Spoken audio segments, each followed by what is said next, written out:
Jsme ready? So, hello to everybody. Welcome at the Agile Day at Faculty of Management 2025.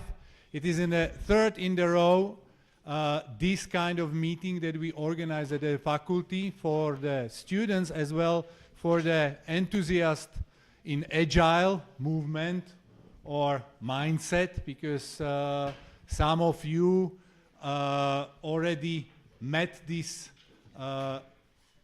term at faculty, maybe at your practice. Where do you practice? Also, I welcome three main speakers here at faculty. I met some of them on a different occasion, so I will do a small introduction for each of them. But today's meeting is about Agile that is not related directly to IT, because originally Agile was some kind of the invention in IT business. But since at faculty we have to provide also some kind of the research, and I'm the one who is very interested in Agile, we started to do the research in this field. And something is very important to connect people also in this field, IT and non-IT, and Agile could provide this connection, this bridge between two of these fields. So right now I'm asking also for collaboration for the future. Maybe you can join to our research. Maybe you can just give us some interview in a focus group. I'm speaking not only to professionals, I'm speaking also to you students, because some of you maybe choose the topic for your thesis to elaborate something in a way of Agile. And also, this is the perfect meeting or perfect event where you can meet also person, your future employee, someone who will show you what will be your direction in the future. So where you can just grow and learn something new. So I'm calling to the stage right now the first speaker, Mr. Marko Rankovic.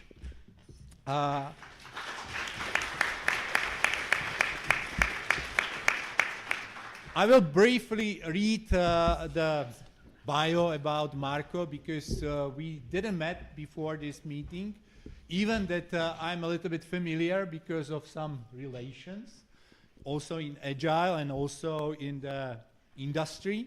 So Marko is working in the banking industry for more than 20 years, focusing specifically on the car payments processing for most of his career.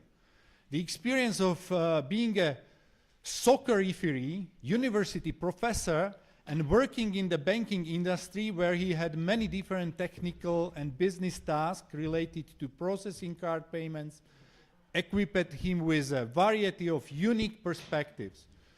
He participated in various roles on over 500 projects, both waterfall and agile. He currently serves as a general manager and executive director of Raiffeisen Processing Center, a part of Raiffeisen Bank International. He has published 4 books and more than 50 articles in scientific and professional journals. He is happily married and a proud father of 4. This is very important, because those who have kids know what we are talking about, because you are also raised as from the child, and we wanted to pass the experience from our age to you. So now I'm passing the word to you. I will start up your presentation. There is a Slido behind, so whenever you want to play some questions, please take the QR code and you can just ask any question you want. On the end of the session will be around 20 minutes of presentation, and there will be very quick question part. Then we follow with another speaker. So the stage is yours. Thank you, Mikhail. Okay. So let me start the presentation. should take this one. Yeah. Dobrý večer. I will not sing. So, good evening. I'm honored and it's a pleasure to be here. Michal just listed all of whether achievements or suffering. You see no hair, gray bird, so I'm 21 years old. Just looking a bit, yeah. So, topic for today. Also, please be free to interrupt if you find the urge is so high that you need to ask questions. So please ask. That's also fine. But we will have also opportunity to have Q&A session in the end. My topic for today is being agile every day. So let's start. You will hear few words about me more than Michal said. Few words about company where I work. What is Agile, where we use Agile, why we use Agile, and then we will wrap it up. A few words about me. So, as Michal said, first of all, I'm native Serbian, in Slovakia now for 6th year. Speaking Slovak also, so if it is boring and you are cursing me, I will most probably understand, so contain yourself. 4 kids, I said happily married, 3 sons and a daughter. Our daughter just happened in the end, but we are super happy to have all of them. Lot of suffering, some of them teenagers like you, some of them pre-teenagers, but we are enjoying with them. Not sure vice versa, but snažíme sa. Card industry, I would say, now for 20 years, since I'm 45 almost half of my adult life I'm in banking, in card business. Started as developer, started as extremely introvert person. I was working on IBM mainframe platforms, programming on languages similar to COBOL. Hope you never face this suffering. Working on green screens. But what helped me, I started as a developer in processing company, so I was learning processing from the line of code. And this knowledge which I obtained back then, I'm still misusing with my colleagues today, and sometimes they are happy to have me, sometimes they are not happy to have me. Then, you see bald guy, this I don't need to tell you a lot. So I'm working as a university professor now for 15 years. Enjoying working with students, not lot of opportunities these days, but still whenever I'm student facing, this is always enjoyable experience for me. And last but not least, I was soccer referee in Serbia for 16 years. I was refereeing first league for 4 years, and I would not recommend it to anyone, yeah? Especially not in Serbia. So if you go to Serbia, don't be soccer referee. But refereeing helped me is decision making and risk management, and you cannot imagine, how much, because in refereeing, when I was refereeing a long time ago, so there were 3 or 4 of us, and you need to make decisions very fast, and sometimes decisions are risky, and you have some set of variables, and you cannot wait, so you need to make a decision. This actually helped me a lot that I'm quite fast decision maker now, and you have 50 people on the field which are literally against you, not against each other that much as they are against you, and you need to deliver. This work under pressure, making decisions, making risky decisions, calculating risk management all the time really helped me till these days. Few words about RPC. RPC stands for Raiffeisen Processing Center. We are a member of Raiffeisen Bank International. If you don't see it, this is RBI logo here. We started in 2000 as part of Tatra Banka, which is also part of Raiffeisen Group, and then in 2008 we were established as independent company. So almost now 17 years. We have 270 employees, 11 nationalities, Slovak and rest of us, and we are serving 10 customers in that many countries. So quite diverse landscape. When it comes to figures, we are processing more than 3 billion transactions per year. If you calculate 3 billion transactions per year is 92 transactions per second. So if you are blinking a bit slower, 92 transactions are being declined if you're having an issue on your system. So there is quite responsibility behind. Yeah? How we are taking payments? We are taking payments as really as a social responsibility, because if you go to the drugstore, if you go to grocery store, and you cannot buy food or you cannot buy medicine, then this is an issue. If you need to call taxi for your sick kid, and we are failing to deliver service of ability to pay the transaction to this taxi, then potentially we are jeopardizing also lives. So when you put these burdens on yourself intentionally, then you deliver better, you know? Because when you push yourself to the limits, you always deliver better. We host, you all I suppose know what our POS terminals are in the stores. We have more than 250,000 POS terminals, and monthly we are processing more than 200 million API calls. What is agility? Can someone tell me? You know, when I was a student, I hated absolutely to the maximum when professor is asking some questions, you know. So I'm not expecting the answer.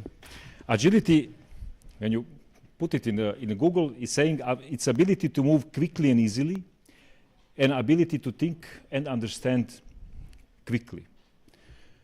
And as you can imagine, Agile is actually coming from agility, yeah? Agile principles are coming from agility principles. Are you being agile every day? Can someone tell me? Doing what needs to be done. Works needs to be done. But this is one of actually, as someone who is executive, it's a very good way of thinking about things. So things needs to be done. Yeah.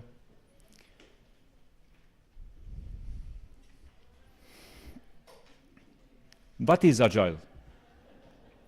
Agile is getting better and better and better with each and every iteration, with each and every increment. So this morning, I woke up, thanks God, as every morning. That's not me, I'm speaking usually normal, you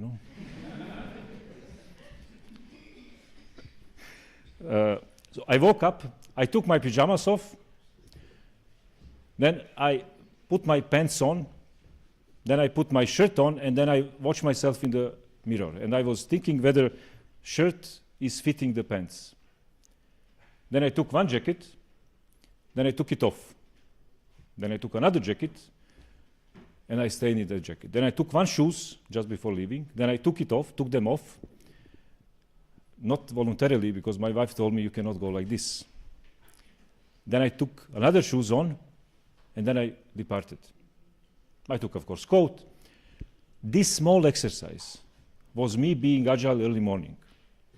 So I did some iterations, and I suppose all of you did some iterations. Girls, if they put makeup, so you are putting makeup and then correcting it. Not that much, I hope, but you need to correct sometimes. This is small agility in all of you. You are here to learn something, to study. Are you taking all books at the same time and then just no. You are iteratively learning subject by subject, page by page, book by book. This is also being agile. Each and every day you are reading newspapers. You are not taking newspapers and then, you know, look once and that's it. Look once and that's it. That's waterfall. You know? Agile is different. Agile is iterative. Communication. How we are communicating here. So you are all day in some communications. You are not having one block per day where you are getting all communications from everyone who would like to communicate with you. We are communicating in iterations. We are trying to understand each other. We are trying to tune the communication. If you are, I'm usually saying I can change a lot of things. I cannot change my big nose, this unchangeable, and I like it. I cannot change tone and color of my voice. I cannot change, well, that I'm bold. I don't know, potentially, if I go to Turkey. But in general, there are things which I cannot change. But I can change speed. I can change intonation. I can make this presentation, hopefully, at least interesting for you. Yeah? This I can give my best and invest. And this is why I'm always asking for feedback. If I'm speaking too fast, tell me. If I speak ununderstandably, tell me. If I speak too slow, tell me, because I can change these things. This is part of agility. What is important when we are being agile, one of the most important things is feedback. So how I can get better? How I can know that I'm doing things wrong? That's easy one. Yeah? I can learn this. Of course, if I'm super smart, then I can learn it by myself. But I can learn it only based on your feedback. Part of Agile, feedback is super significant part of Agile. Why? Because I build something, I give you something, and then you tell me whether it is fine. Then I take your feedback and I correct it. This is being agile, and this is essence of being agile. And you live it every day. You live it every day in your relationships, at home, at faculty. And what I can also encourage you, give feedback. Give feedback and take feedback always constructively. Why you should take feedback constructively? Because you cannot influence whether today rain is going to fall down. Yeah? This you cannot influence. I cannot influence whether your feedback will be nice, kind, candid, constructive, not rude, polite. This I cannot influence. But still I should take it. You can yell at me, and you can learn that if you don't like it, then you will not yell at a guy to whom you're going to give feedback. You are going to be better with each and every feedback, with each and every iteration. Agile is also learning from experience. I'm being mindful of the time, so I'm getting, you see, sometimes I start to speak about life and philosophy and everything, but I will cut myself. Where Agile is starting? Who can tell me where? I'm just kidding, it's on the picture. Yeah? So Agile is starting here, in your head. You need to decide, and you do not need necessarily to decide, okay, now I'm going to be Agile, and now I'm going agility. So in order to do Agile, you should be Agile. Why? Because it's easier. It's much easier to do something which you know, which you understand, which you love, which you like. That is much easier. Yeah? When you study and you choose to study on a Faculty of Management of Comenius University, I hope, well, I would say we hope, that you choose because you like it. If you don't like it, you will suffer. Life is too short for suffering. Yeah? So make your choices wisely. And there is always, if you don't like it, then fake it till you make it. You know. Then try until you are getting there. Why and when Agile? Will someone help me with this answer at least? Why Agile? Why and when? Answer is quite simple. When it makes sense. So, as Michal also said in the introduction, I'm working in a company which is heavily regulated. RPC is in banking industry. We are regulated and also under supervision of European Central Bank, as well as Raiffeisen. And we are doing both waterfall and agile. Why we are doing one or another? Because if we do only waterfall, it will not fit to the purpose. It doesn't make sense. Why we do agile and not only waterfall? Exactly the same. If you are having, for example, core banking projects where we need to integrate with the core banking system will not work until you implement, for example, a host-to-host connection between two systems from A to Z. Specification is heavy, specification is fully defined, then why agile? Doesn't make sense. But if you are building the mobile application, then agile absolutely makes sense, because for a mobile application or any customer-facing applications, you are asking for feedback. and making this application better and better each and every time with each sprint. Yeah? So when it makes sense, when you have scope alterations, and you can expect more scope alterations, meaning customer expectations are changing. You make front end with yellow, and then customer is saying, I don't like yellow, I like green, and you change it to green. When you foresee that there are many changes ahead, when you need to cooperate and to collaborate, and when it makes sense to make these iterations and iterative development. In banking, today banks are, many are saying banks are not just banks, they are technology companies. Because technology is pushing banks, I would say, to the edge and to the limit, because you have now AI, you have automation, you have IT in general with, unforeseen capabilities. Banking becoming digitally transformed is essence, is something which is pushing bank, digital bank. If bank is not digital, it cannot survive. This is the message. In product development, how many of you are having banking accounts? Raise your hands. All of them. How many of you are having mobile phones? How many of you are having your bank and visiting your bank every day? All of you, because you're having banking applications in your pocket each and every day. Did someone purchase something today? Raise your hand if you purchase something with your payment card. Almost all of you. And being agile, being fast in developing these mobile applications, customer-facing applications, is of absolute essence for today's bank to survive. And innovation. As said, introducing Agile, and you cannot introduce, Agile, AI. You cannot introduce AI in the bank, all areas, immediately 100 use cases. Also, you are starting small with AI. Why? Because it makes sense also, You are trying AI something new, and you are introducing new technology. Iterations, tries, tuning, becoming better. You will see that, I don't know, when you were younger, maybe you were, hot-headed persons, fast, quick, and then you are maturing. And you are maturing to experience. And experience, these are agile iterations in your life, end to end. Agile in RPC, so we have many teams, 4 of them are agile.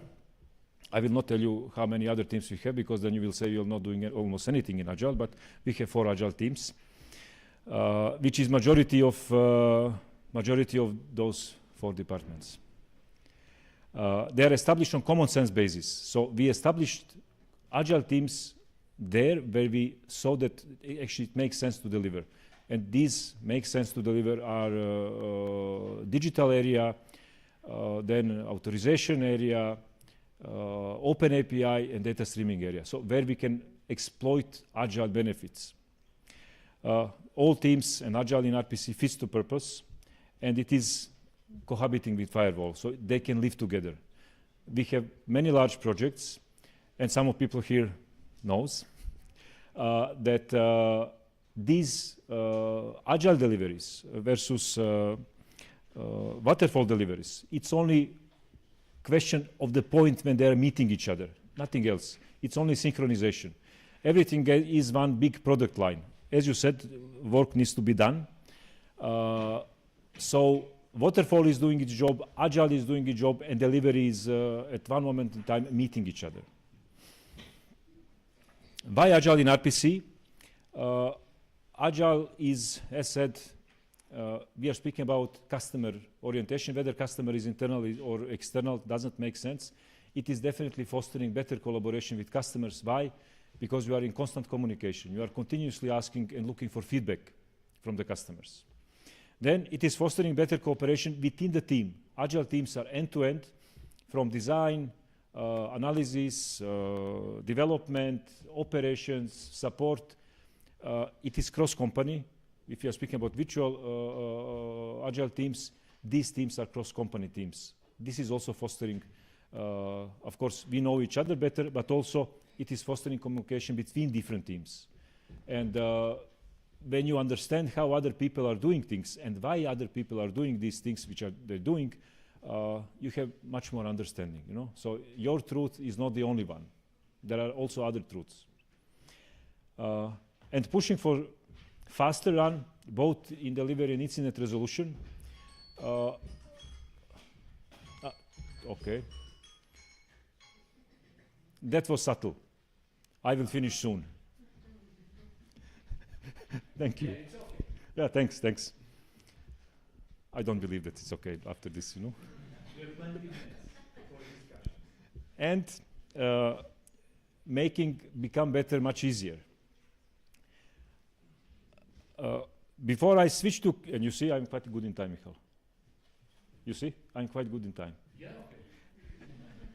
okay. One advice. An advice is, whatever you do, you are young, you know, full of energy, almost 6 p.m., but let's say so, just for the purpose of discussion, you are full of energy, life is in front of you. Whatever you do, if you study, if you work, if you run, just try to be better tomorrow. And whatever you do, ask yourself only one question: what I can do better today? Only that one. And I'm absolutely sure that you will be super successful in your lives. Thank you, colleagues.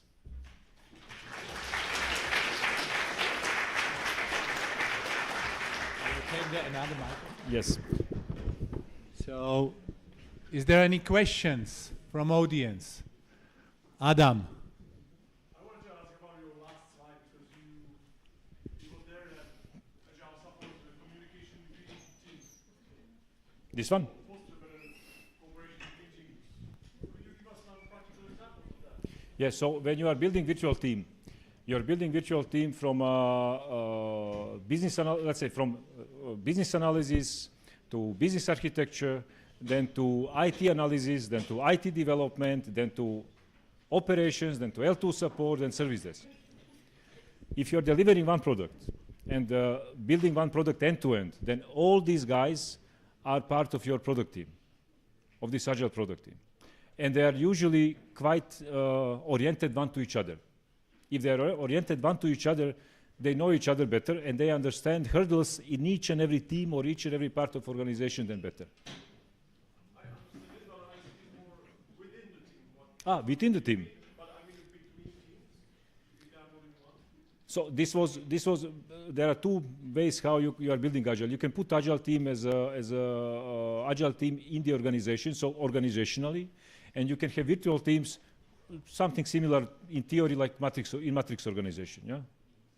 So when you are having end-to-end Agile team, then again you are having different profiles which are working within one team, and they are absolutely oriented to each other. When you are having virtual teams cross-organization, then you are helping this organization to be more aligned cross teams. Yeah? I hope I answered the question. Welcome. So any other easy question for me? Did you get in the fight while you were refereeing in Serbia? Did I get it? Did you get like some conflicts because of your decisions? No, I ran fast.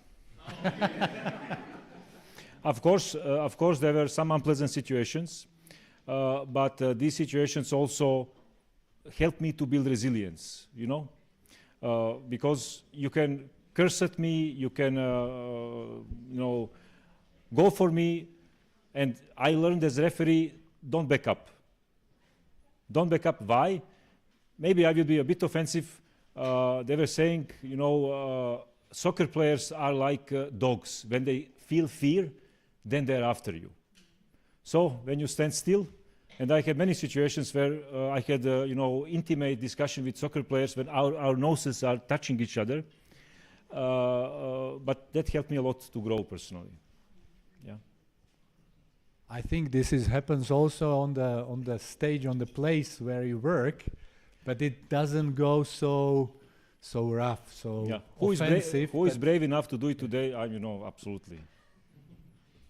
Okay, any other questions? I prepared several questions, so if there are none, I will choose at least one from my list that maybe will be interesting for you as well. So when you look at teams that are not doing Agile well, what are your most common behavioral or structural blockers you see, and how do you address them? I will pretend that I did not read the questions before. So usually, the main blocker is mindset again. And why mindset? Because people are thinking in a silo way, so they are thinking either my job is most important, or then they go to the next level, job of my stream is most important, or job of my department is most important. They are not thinking in a way that product is most important, and success of the product, yeah? When you are speaking and thinking about success, usually in company can be successful only when the first and last guy in that company are actually successful and delivering. And this is the major roadblock, yeah?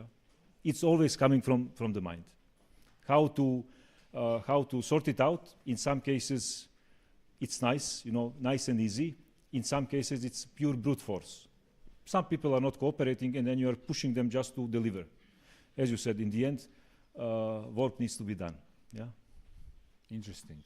We are also pushing on the students sometimes that something needs to be done, but later on, when they come to the practice, some of them they are telling us that was a good decision to push on them, because later they can use of this knowledge for something real. Yeah, of course, I know that students are usually super happy to be pushed to learn, because I was also a student as well as you, Professor. So. Okay, so any other questions? You go. Hey, you mentioned that you only have 4 teams and it's a really small part of the company. Why is it so? Do you see support from it's a large corporation? Do you see support for its agile methods in the company? Yeah, absolutely. So it is only 4 teams in RPC. Yeah, RPC is 270 people, and out of these 270 people, around 70 are working in agile setup, which is decent percentage. When we speak about Raiffeisen is pushing heavily for agility. And for example, in Raiffeisen in Vienna, in head office, all teams are agile. There is around 500 people, they're all working in agile. In network banks of Raiffeisen, also largest parts of the organization are agile. Yeah? RPC is having also a bit specific setup. We are shared service center, meaning that we are providing group services. So sometimes it's also hard to have agile team per product, because we are having experts who are having shared knowledge between different products. And this is why we are trying to utilize these people as much as possible. Yeah. Okay, I will give the audience possibility to ask another questions. If not, I will add one more. So I will adapt this question a little bit more. So if some team want to adopt Agile, maybe it's not an IT department, but also here in Slovakia, if you have only 4 teams and you want to extend for more teams, what would you say will be the first thing, or some several first steps that they need to take to go for the Agile mindset, or for the Agile adopting? So first one would be customer in focus. So you need to think about your customer and what are the customer needs. And based on customer needs, then it is going reverse engineering how you are going to also form the team a bit. Yeah. So this is first one. Second one is end-to-end. If you would like to be agile, then I would say prerequisite for the successful agile teams are end-to-end teams. End-to-end means in responsibility. So depending on the customer need, then you need to have end-to-end setup. And of course, I would say adoption or readiness to accept change. Readiness for the Yes. change. That's very important. I think it's important for all of us, Yes. to accepting the change. Okay. Absolutely. There is a question from Slido. Thank you very much. Which agile practice you see as the most helpful for you in the corporate environment where you need to align many stakeholders and goals? Thank you. So I can say, so we are using Scrum as an agile practice, and it is working quite well. Yeah, it is working quite well for the both smaller projects and also for the bigger projects. Yeah, we also use the Kanban as a supportive practice, but Scrum is is predominant. Okay, I will spare my question later for the panel discussion because the time is up. Maybe we can call another speaker. So big applause for Marko Rankovic.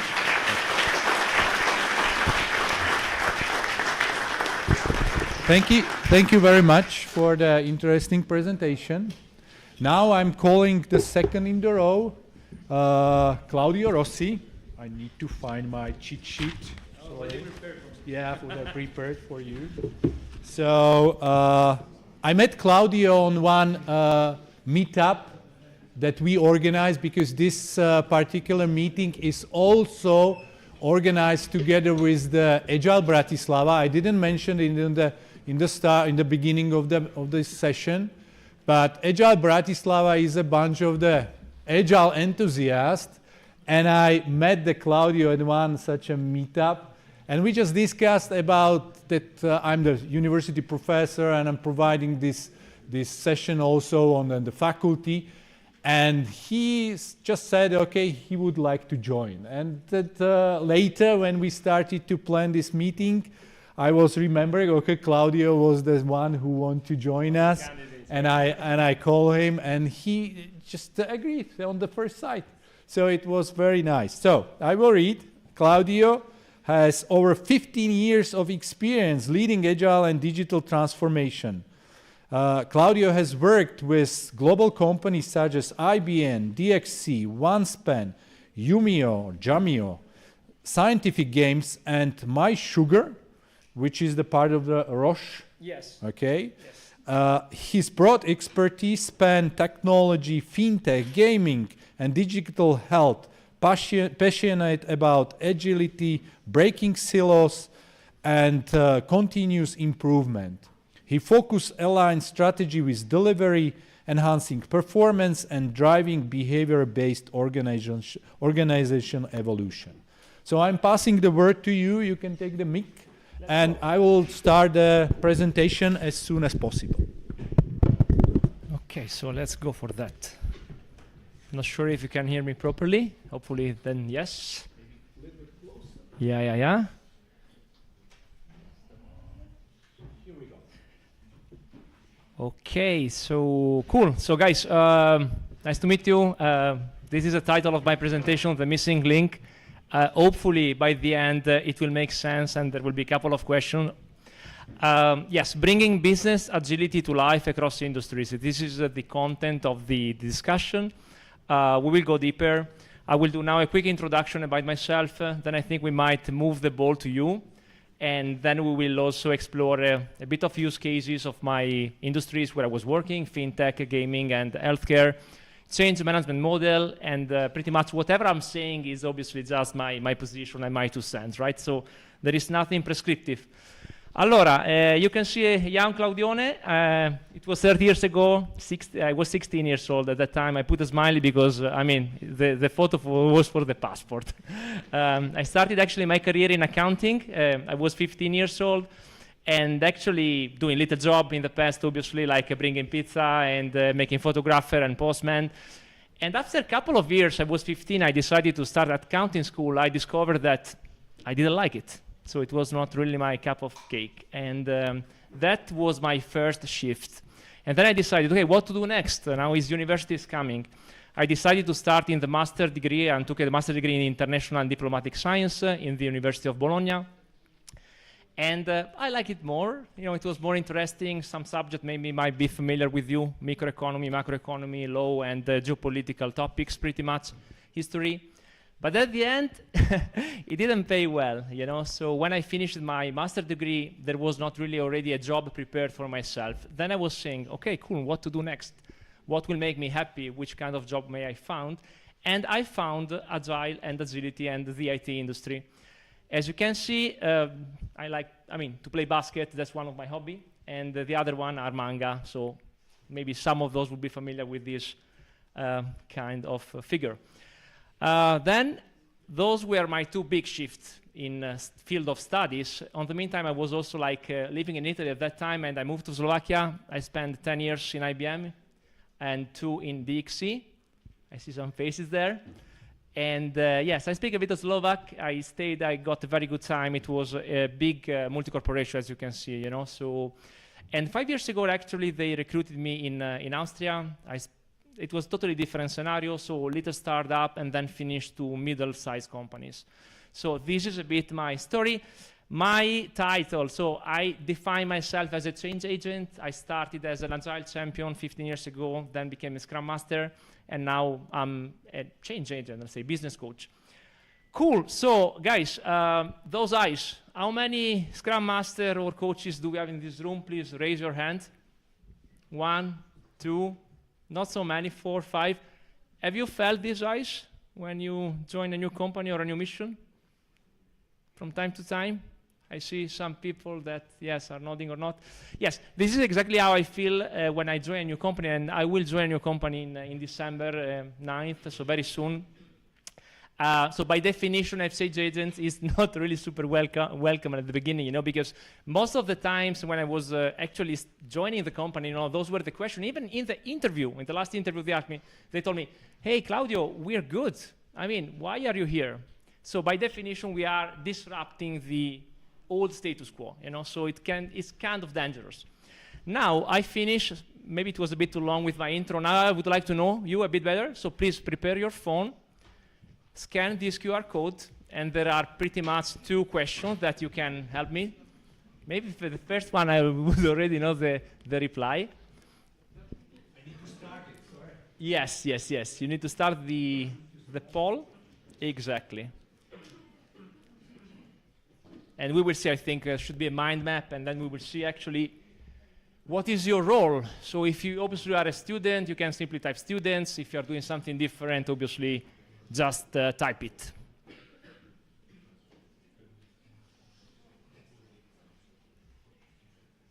Maybe I can start the poll.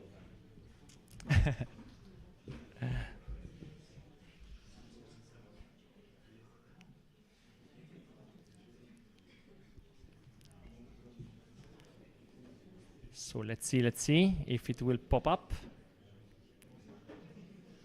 Is it not sharing? Yeah, we're sharing.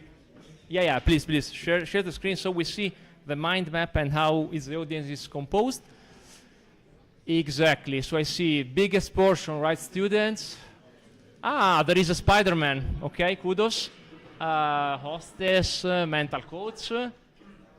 2 Spider-Man, QA engineer, CEO, Scrum Master, King and Queen, cool. Manager, football player. Okay, you see, the audience is forming. There is also Batman, okay? I will need to understand who is the Batman afterwards, huh? Okay, Papa, Skibidi. Okay, it's starting to be interesting. Cool. Yeah, I think we can move to the other one now, because this is already well representing the... I'm there, but I didn't type it. You're there, okay. So you have a supporter, most probably. Okay, so let's move to the second question. And thank you, guys. Okay, so in one word, what does being agile mean to you? I think you already touched a bit the topic with Marco before, but yes, please shoot your one word, okay? And let's see. Okay, fast, effective.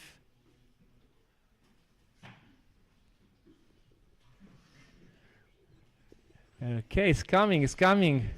Flexibility. Effectiveness, effectively. Yeah, okay, we're there. Quick, Flexibility, schedule, effectives, different, change. Change is also coming, yes. Adaptive, absolutely. Speed. I see some egoista here. Okay, but it's coming. I think it's coming and we're there. Change the world. Cool. Yeah, also pizza. Some celebration with the pizza is needed. Okay. So Michael, I think we're there, and this kind of results are kind of now matching with the definition of business agility, because my speech is more around business agility, right? But fast, flexible, effective, I think we're there, and now we can go back to the presentation because we agree pretty much on the results of what you would define agility. Maybe it's a set of values and principles. Yeah, of course. Then we go back to my slide, and I guess, yeah. Exactly. Fast and flexible and effective, adaptable. Cool, so I think we can go back to the slides. Let me see where we are. After this, yes, we got the poll, and now we can move again to the, let's say, business agility definition, because today we speak about business agility, which is a bit of difference from Agile. In a nutshell, guys, so just macro level, okay? So we don't really go into details. Agility, set of values on principle, more focus on the teams. Business agility is whenever you start to level it up a bit, right? And then you take all the part of the organization, and your aim is the one to have the capabilities and behaviors for your business to get the freedom to achieve its purpose, right? So we speak about behavior, capabilities, in order that your business will be able to achieve its purpose. This is a definition of business agility according to the Business Agility Institute. And imagine yourself as a Scrum Master or an Agile coach or a change agent in the future, right? If you should sell business agility actually to your C-level or to your middle management, you would need exactly to, I think, correlate it to the revenue per employee. So why do we need to do it? If you need to convince someone, you say, hey guys, there is a strong correlation with money. So more the companies are investing in business agility and more the maturity is going up, more the revenue per employee is going up. As you can see, up to 31%. If the maturity of business agility from different companies is decreasing, then there is a shrink in the benefit, up to 8%. There are some other, let's say, obviously advantages if you are expanding the maturity of the agility, of the business agility in terms of productivity, employee engagement, and Glassdoor. Cool. So, what is the state of the business? And those guys are my 2 cents, and I took as well the research from the Business Agility Institute. There is an increased demand of business agility across the different industries. You can see from 2019 to 23, according to the report, many companies are trying to improve in that regard. On the same time, since 2024, there is a drop in demand of Agile professionals. Those that are Scrum Master and Agile coach, maybe, I think it rings a bell. So many layoffs, many people their contract has been not renewed. So you see, there is a big dichotomy, right? So Agile and agility is going a bit down. Why? Because when the company are hiring you, they already expect this business agility and acumen in all the new employee, So it's already for granted. Agile Manifesto 2001, we are in 2026 almost, right? So those new people should already have the agility acumen, agile acumen, should be already part of them. Of course, if we speak about business agility, and here we came into play like an Agile coach, it's important to understand the theory of constraint. So imagining like one company is made of different organizations. So let's say 5 organizations. It started everything in IT and in the business. So if we optimize this organization like IT and the business most of the time, we are just doing one sub-optimization. If we don't do the same in marketing, HR, operation, or legal, then we cannot experiment the end-to-end and the speed and the time to market and the return of investment, right? So there will be always a new constraint, and as an agilist, as maybe your potential job could be the one to be Scrum Master or coach or change agent, you need to focus not only in the IT department anymore, but as well in the other departments, okay? This is at least my 2 cents. State of the business, different industries, okay? So where agility is going, those are not my words, are the research from the Institute, okay?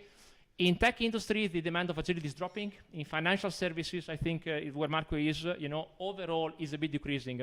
Before they were in the top 3, and now they're going a bit down, the agility itself. There is still a big demand of business agility in healthcare, hospital, pharma, NHS in UK.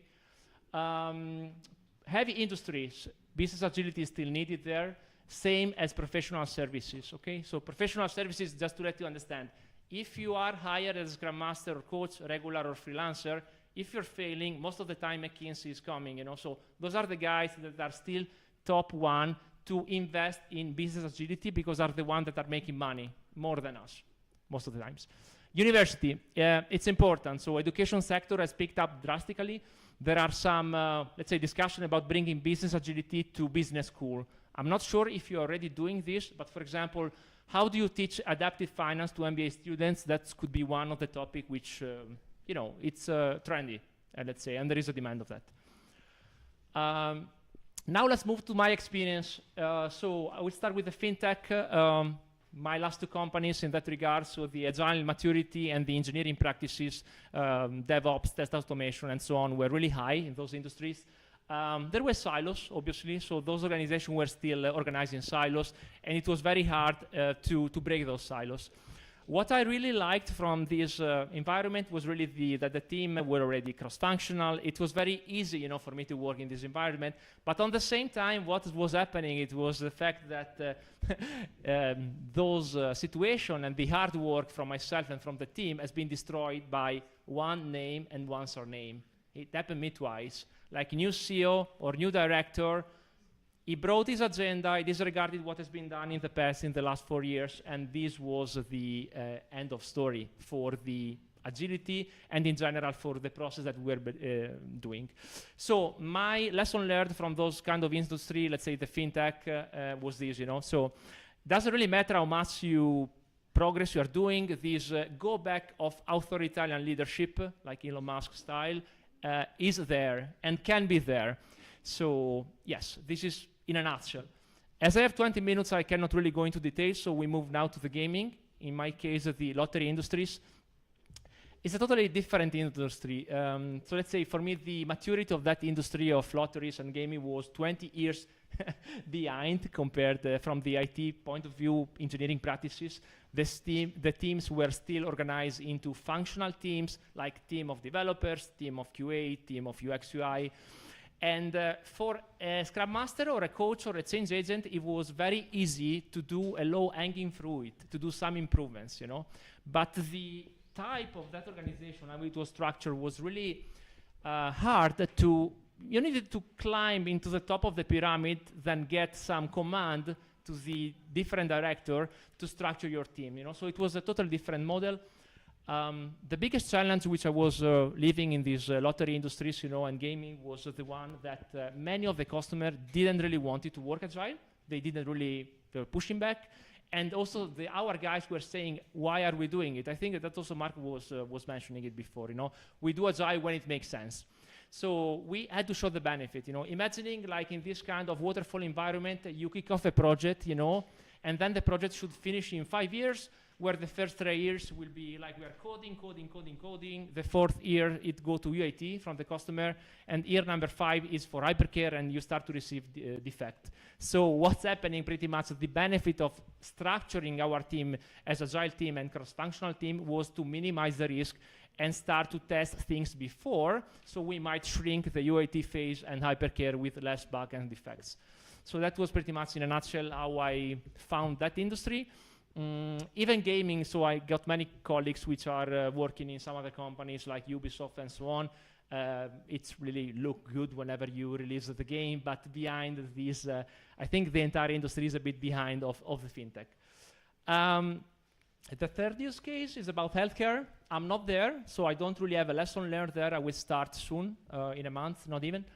But as you can see, the problem are always the same, So in our industry, product owner is not empowered, is not really able to prioritize. Most of the time is a proxy.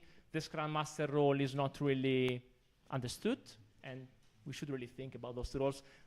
They are in the market since 2001, right? So if they are still not understood, most probably something was going wrong.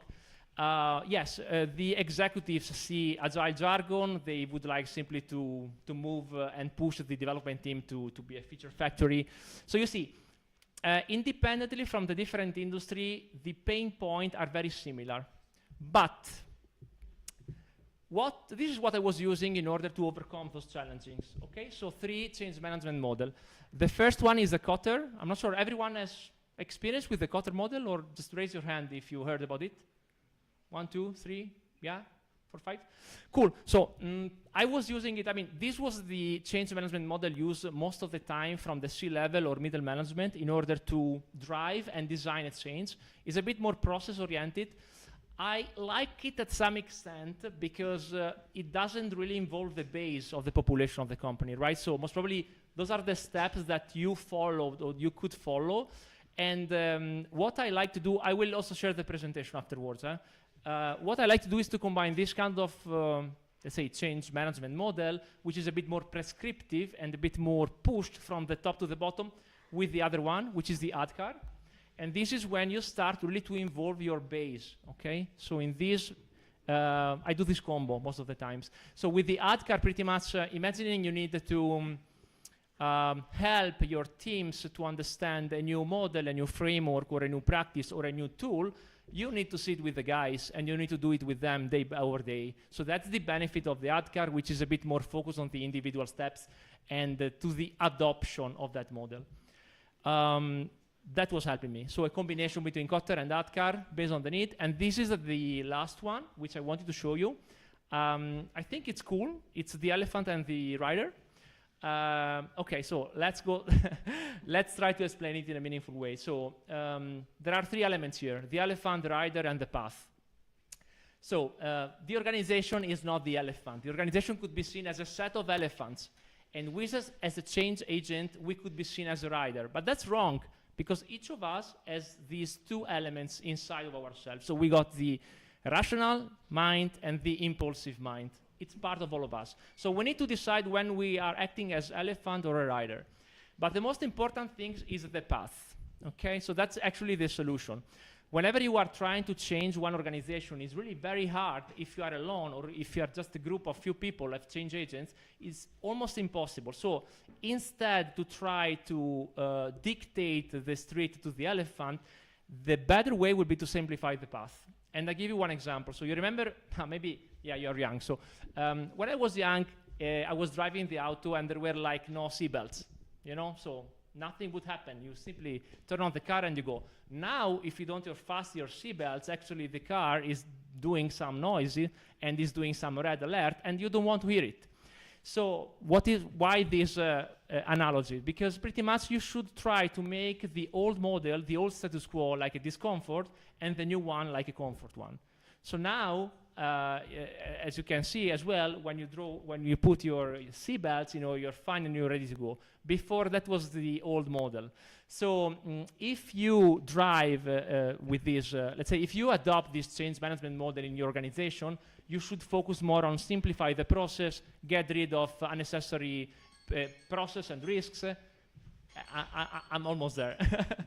And so the process simplification is actually what might help you, and that was the path. Cool. Independently from which company you will be working in the future on, you are working, you know, those are the kind of organization where you will land.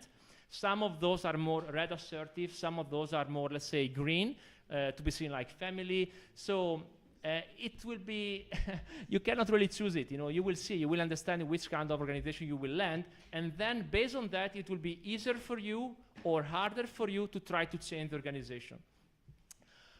Your organization chart, anyway, guys, is a lie, because independently, whenever you will join a company or not, you will see the formal organizational chart. And on the same time, you need to understand that there is always another one, which is the influence network. So as a change agent, I think it's in your interest to understand who are the people which are really doing, which are really influencing the things. Those not all the time are the one which have authority. So it's in your own interest to understand how to map it, and then based on that, you can start to create experiments and drive it. Guess who are those that are obviously like driving business outcome? Not the one with authority most of the time, but the doers. those that have the influence. This is and I'm concluding the presentation now. I'm using flight levels in order to do it, meaning that flight levels are not really organizational chart, but simply are helping you, might help you as change agents to visualize how the value moves in horizontal way, you know? So what can you do in order to break the silos? Try to kick off something at horizontal way by using these kind of techniques like Kotter, ADKAR, or the elephant and the rider, and plus the fly levels to really remove the impediments and get your flow back. In a nutshell, how to break silos and how to bring business agility to life, those will be my 2 cents, as I was explaining you. Identify your stakeholders, identify those that have really the influence, and that's really important. You will understand it only later, not at the beginning. Sit with them, get their buy-in and drive it. Make control experiments, so you disregard what wasn't working, you keep what is working. Show results, the good and the bad, so don't try to fake it up, otherwise they will understand. And as an Agile coach, my 2 cents, do not really only focus on IT and product, but also on the other part of the organization, so HR, finance, operation, legal, and the most important one, make friends. Make friends, guys. Because if you don't make friends, you are alone, okay?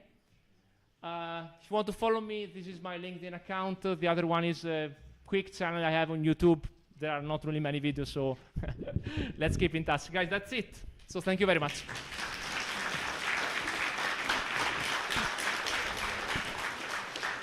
Thank you very much. There is one question in Slido that appears during your presentation, and I will read it.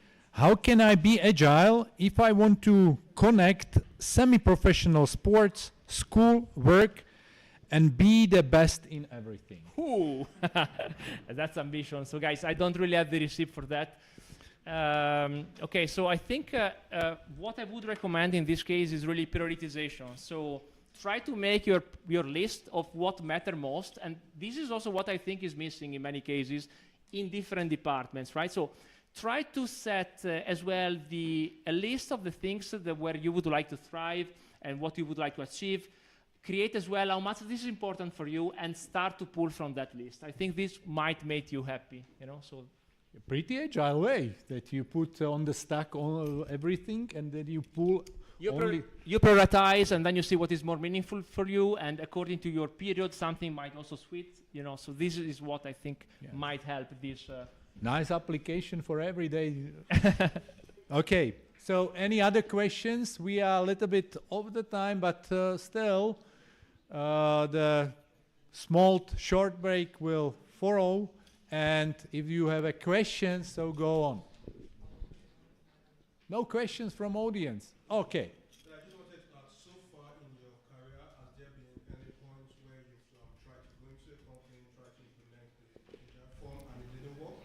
And have you figured out probably it's the company's culture, or if it's just an individual in the company that you were able to flow with that didn't make it work? Okay, so listen, for me, the name and surnames are making the difference. So it really depends who is there. If you got, for example, the C-level buy-in, if the company wants to do agility, but you don't have the buy-in from the board and C-level, forget about this, right? So then it will be just fake, right? So it really depends which are the prerequisites of that, right?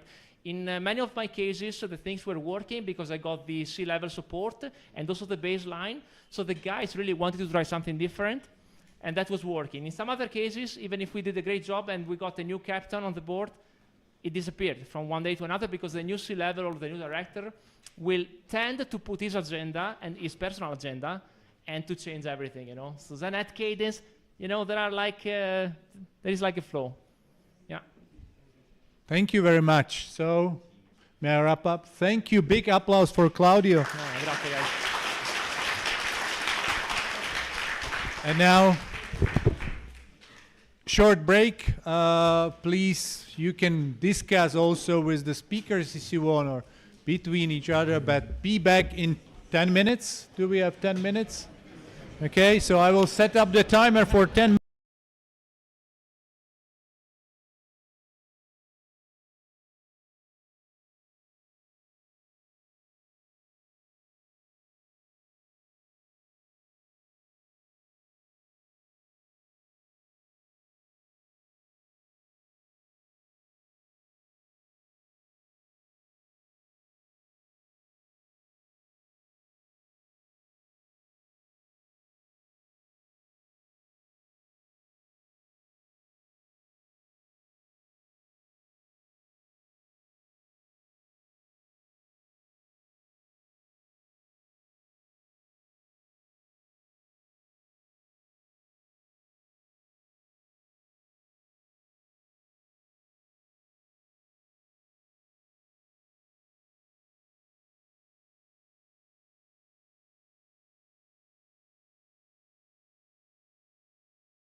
Uh, and after this speaker will be panel discussion. So if you have any questions, please use the Slido. It is still open. I can share it just after the presentation.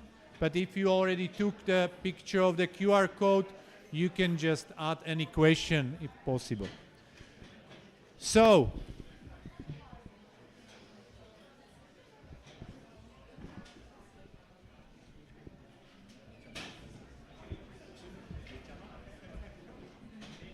Dám ti už mikrofon rovno, ja si to budem.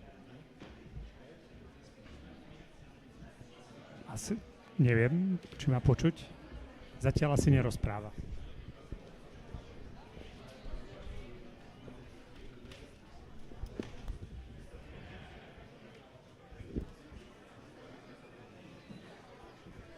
nezulí to? Či? Ale je ma počuť, hej? Okay, so we will continue. So the next speaker is Wojtek Balint. I met Wojtek Balint at my university studies, so it's almost 30 years that we met. Almost, It's more than 30 years, okay. I don't want to be so old, sorry. Okay, so Wojtek works as a business architect at ASECO Central Europe, which is the great company here in Slovakia, focusing on digital transformation projects in the public sector with a background in development and analysis. He bridges the gap between business needs and delivery, emphasizing real value for customers. For more than a decade, he has been advocating for agile principles in environments where agility often meets bureaucracy and enjoys inspiring others to make it work anyway. So, stage is yours. I'm pretty looking for curious what you will talk about the bureaucracy and agile. So I'm passing the word to you. Okay, thank you. Thank you very much. Are you hearing me? Yeah? Okay. And are you with me or still on break? Who is here? Okay, okay. So we will start with a small question. Is Agile a good fit for e-government large IT projects? Who thinks that Agile is a good fit for e-government projects? Nobody, okay. Another question, who think that Agile is not good fit? At least 3 people, and others are still on the break. Okay, never mind. So I will try to say something about my experience doing Agile in public sector with all its bureaucracy, rigidity, and so on. But first, a few words about me and company that I work for. I work for a company ASECO. It's only half year when I changed the company that I'm working for. So ASECO Group is at the top of company because ASECO is big company with really complex structure. So at the top is ASECO Group. You see there some numbers. After there is ASECO International. Headquarters of ASECO International are in Slovakia. And last one is ASECO Central Europe. I am working for this company, and we work in a few countries around Slovakia. And as you can see, about 12% of revenue of ASECO is in public sector. Few words about me.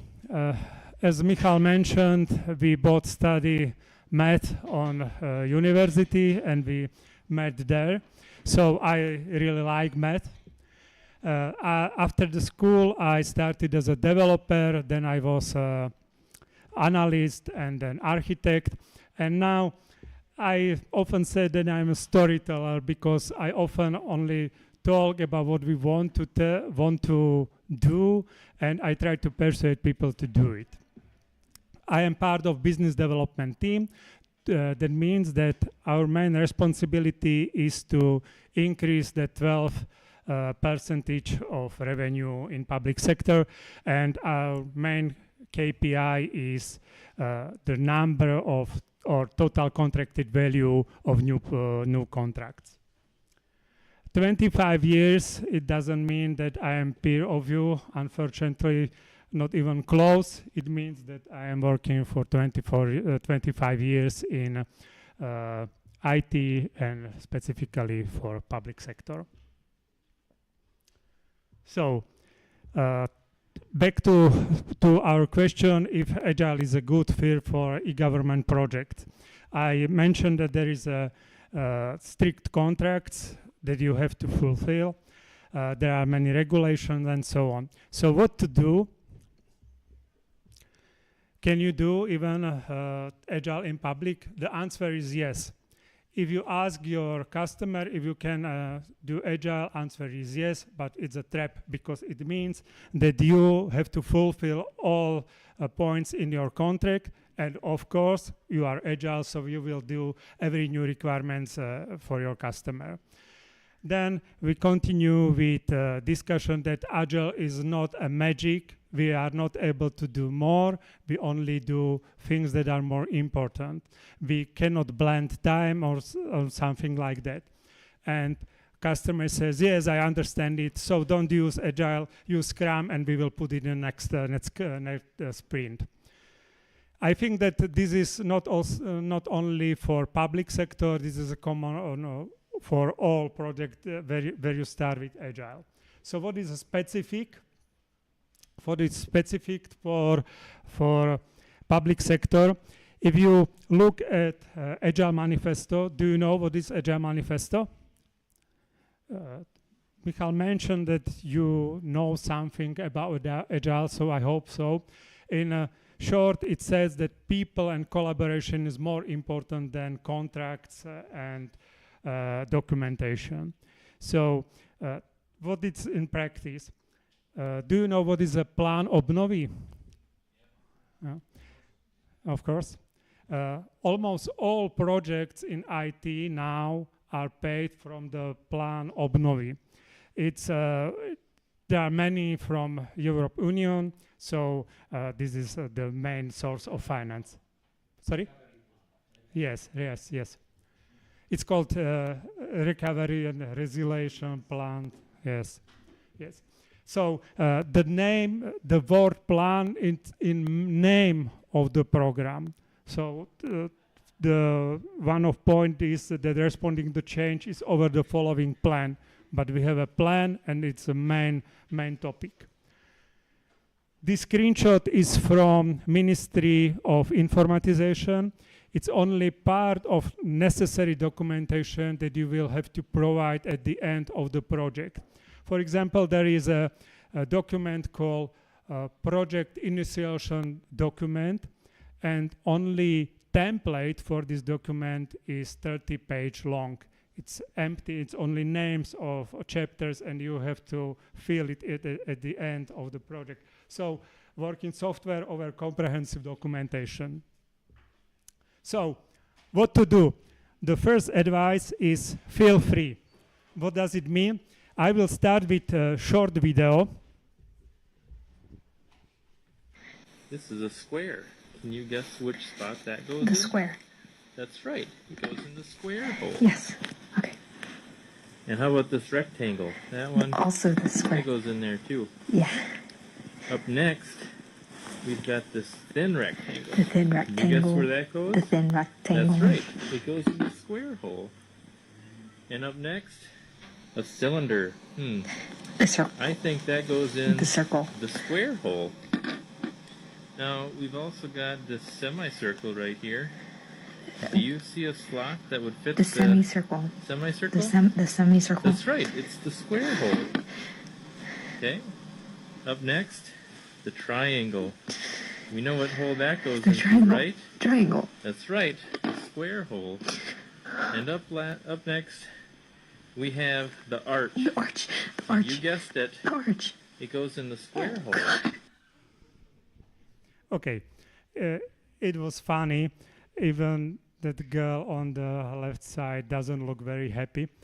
But don't get me wrong. I don't say you that if you have a waterfall contract and want to do agile delivery, you have to break the contract. No, never break the contract. Never break promises, never break rules. It's not clever to break contract. It's stupid and it's crime. So what does it mean that we want to be free?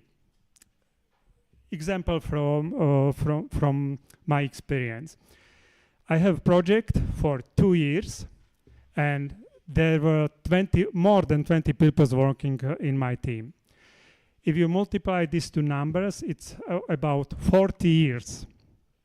And the specification of the project was about 30 pages. And if you remove fluff in this specification, it's about 20 pages or so, something like that. So imagine 40 years. Can you imagine 40 years? I can, because I'm old enough. You probably not. After 40 years, you will be married, you will have children, maybe you have few employers. So 40 years is a really long time. So the advice is feel free and be creative, and contract that is written on 20 pages cannot specify your day-to-day work for 40 years. Even if the project, its time frame is for 2 years, it's still equivalent of 40 years of work. So it's impossible to restrict it very, very specifically, and you can do your best to fulfill it. I like the word vision. So consider it not as a contract, but a vision. And vision is also important in Agile. 20 pages of vision, it's really large for Agile project, but never mind, it's a vision. The second advice is don't do everything. Again, it doesn't mean that you break contract or you break your promises or break rules. It's stupid and it's crime. So what does it mean that don't do everything? I think that Claudio mentioned it, that the most important part is prioritize. So again, example from my experience. We work on project personal bankruptcy. Personal bankruptcy means that a person is in huge debts and he is not able to pay it. And he asks for personal bankruptcy, and his debts are forgiven. It sounds strange because why your debts could be forgiven, but it's not business plan. It's a tough and not pleasant procedure, and definitely not business plan.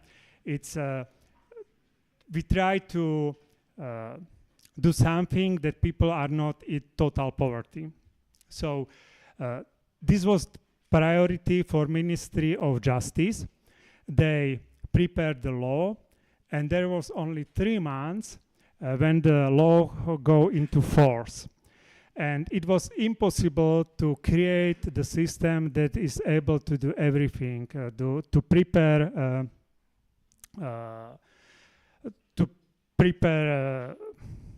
ako sa povie žiadosť?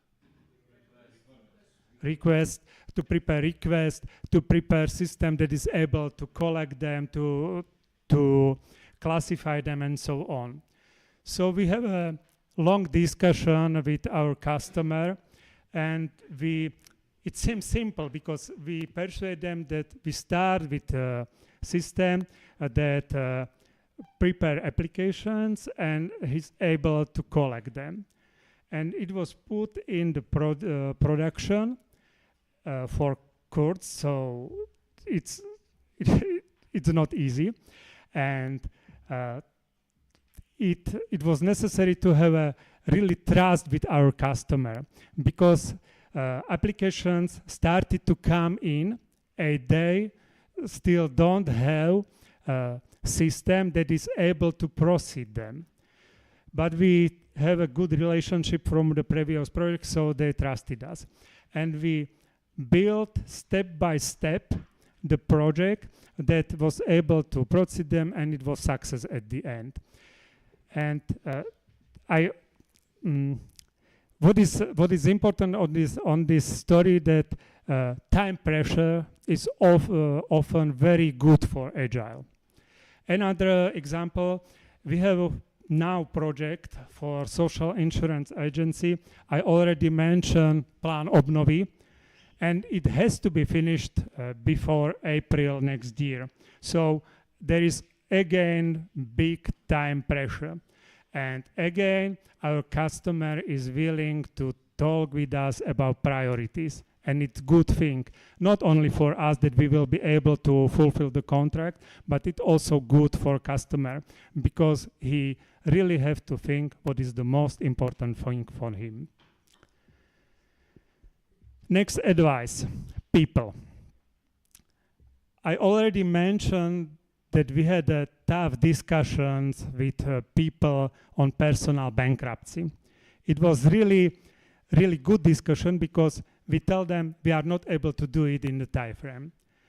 And there was a meeting with štátny tajomník, state secretary, and head of courts in regions, predsedovia krajských súdov.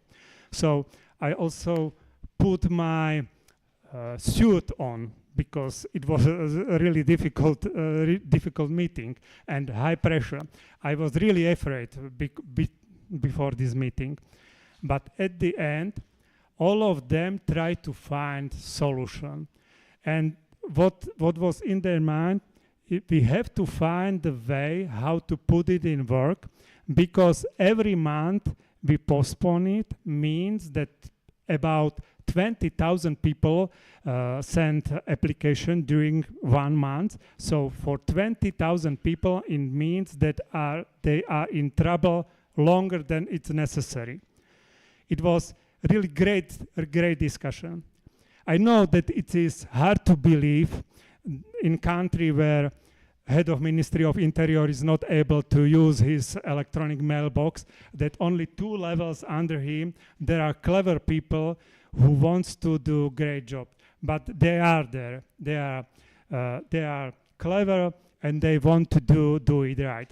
So people, and trust and good relationship. And it's also not only with your customer, but also with your team. The last advice is do it with passion, because it's everything. At the end, result counts. If you fail, doesn't matter if you used Agile, if you use Waterfall or whatever, you failed. But if you succeed and you help your customer to achieve his goals, doesn't matter as technicalities. You will find a way how to write documentation. You will find a way how to add more features later. What is really important if you do it in the best interest of your customer. So, Agile in public sector, is it worth it? For me, definitely yes. It's not perfect. You can see it in that small cube in the middle. It's not perfect. Even ChatGPT is not perfect, and I don't have enough time to repair it. And if you succeed in IT projects for e-government, it's not only another IT project. It's IT project for all people in Slovakia. It's a huge impact on everybody's lives. So it's worth it. And to summarize it, I have 4 advices for Agile in public sector. Feel free and do best for your customer. It's only vision, it's not a contract.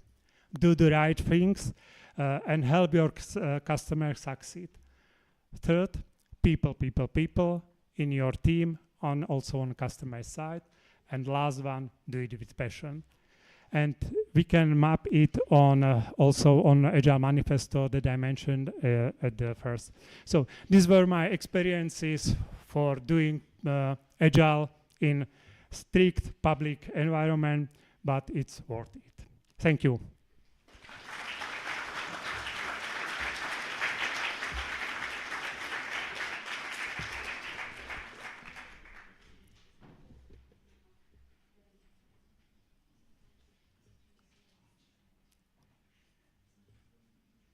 You are looking for new questions, which agreed on some on this paper. Yes. I need to take. So thank you, Wojciech. I'm calling audience to have a question. So. So my question is, how would you manage, because usually when you do work for the public sector, you work with a client that has its interest in having a good product, right, at the end. How does it work with the public sector where you have maybe some political agenda behind and the best interest is not to have the best product possible, but is to please the voting pool, basically, no? Yes, yes. Yes, as I said, at the top of the ministry, it's some guy or woman, and you could not be happy with them. But 2 levels under them, there are people who are really smart. For example, I worked for Ministry of Interior, and there was a system for police cars to identify persons. And we worked with a lady that had 2 universities. She was really clever. It was difficult to keep pace with her. So there are, you have to try it. There are really, really many persons that want to do the best. It's not how it looks from news. Okay, thank you. Okay, so I prepared several questions, but most of them you already answered a little bit in your presentation. I think that the fourth one is... Fourth one, yes, that was I think so. Was there a case where agile practice failed or were overtaken by waterfall regulatory demands, and what did you learn? Okay, I wanted to talk some optimistic. I want to send you an optimistic message that it's worth it, but it's hard to do it in the public sector. So of course that we also felt. My almost last project, we worked on it for almost 3 years, and it was good. It was very nice project. It was about personal data and management of personal data. And it failed not on IT level because it's working, but it failed on political level, as you asked, because there was a fight between Ministry of Interior and Ministry of Informatization, and they do not cooperate. And we were unable to fix this relation.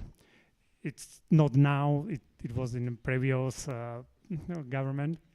And the project failed because it worked, but it was empty. So, and there are sometimes you cannot do anything. You do your best, but it doesn't work. But I do not want to finish with negative message. At the end, we persuade Ministry of Interior. And I don't know if you know application Edoklady sa volá. It's called Edoklady. It's application for your mobile, and you can have your personal ID in mobile phone. And it's a clone of that unsuccessful project. So at the end, there was at least a little success. Okay, thank you very much. Now, okay, I will spare other questions for the panel discussion, so maybe we can just switch to the panel. So I'm calling Marco Thank you once more. Claudio. Big applause for the Wojciech. Thank you. And as you can see, there is a Slido. I can show up again the QR code if you lose it. Lucia, can you operate it a little bit, please? Thank you very much. And I also prepared several questions, so now it's up to the audience if you want to ask the question. And here is a group of really smart people, so maybe they can handle your questions in a team, or maybe they can all add something interesting to it. So I will start maybe the first, okay? That's the microphone. Okay. When I was talking about people, I forget to mention that we work in the same company, and also with Claudio, I work in the same company. So it's about people. Curiosity, okay, I already said it, in Slovakia it's a small country, and probably you will meet your colleague somewhere, so it's very important to do the networking. So after this panel discussion, it will be plenty time to make the good networking. Maybe you make the good contacts, so in the future you will find it. You will find some colleagues, some friends in a different position, so it will be much easier to communicate with them. Because Marco, or I think that Claudio said it as well, that the communication is the most important part in the Agile as well. Okay, so I will take the part of the first question, then we can follow with the questions in the Slido. And if you want to add anything else, please do it. Do not hesitate and add anything you want to ask. So the first one was across your three different contexts. We saw in the banking, complete cross-industry change and public sector. What common Agile success factors emerge? And what are the big differences? I think most of us already know it, but it is good to summarize it. So maybe all of you want to answer it, so I'm asking to take the mic. Claudio, please. No. Okay, so I don't really know. I mean, I think the experimentation mindset, for me, this is really important, right? So what should be adopted. And as a change agent, I would really give it a try, So have the courage to have a meaningful discussion, proactively lead, and don't really expect the things on the table, So if you want to change, most of the time, you need to prepare for it. You need to drive the change, right? And this might work cross industries. Those are my 2 cents. Yeah. Okay. Marco. What do you think, Marco? Well, in order to dance, you need 2 people, yeah? Only in case if you're not crazy. Also for conversation, you also need 2 people. Again, if you're not crazy, yeah, you can speak also with yourself. So if you want to do something, then you will do it most probably. If you don't want to do something and you are super stubborn that you don't want to try, you don't want to listen, then there is no help. This is cross-industry. This is not IT. This is not health, not gaming, public sector. As Vojto said, in public sector, there are many smart people. Usually, we are saying 99% are good ones, and then you are always focusing on 1% who are spoiling the picture of this 99. Always looking for something which is bad. This is in human nature. So you need to want it. This is my message, cross-industry one. And I will add that I mentioned it, that time pressure is very good for Agile. It's not good for health, but it's good for project.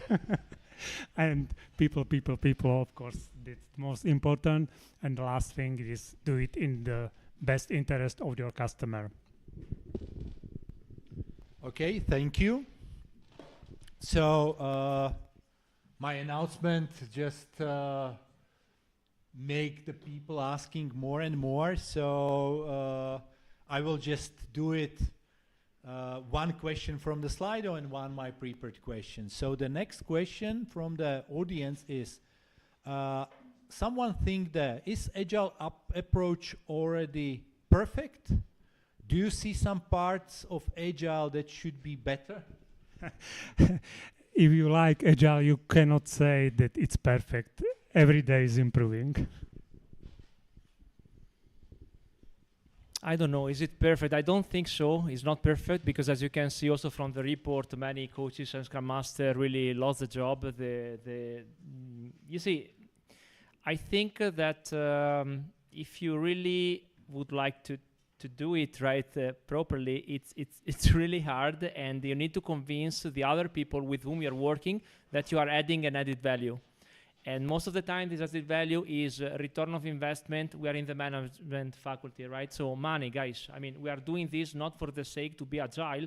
Agile is an instrument to get time to market, speed, quality, money. So in this way, I think no one can ever go back to you and say, your role is useless, agility is not working. So if you're able to prove it, then I think you're covered. If you are not able to prove it and you are simply doing agile just for doing agility by the book, I don't think it will be work. Maybe to continue what Claudio said, you need to do it faster, cheaper, and so on and so forth. So let's compare environment 100 years ago, 50 years ago, 20 years ago, and today. Speed is immense. Everything around us speed up, I don't know, 100, 1,000 times.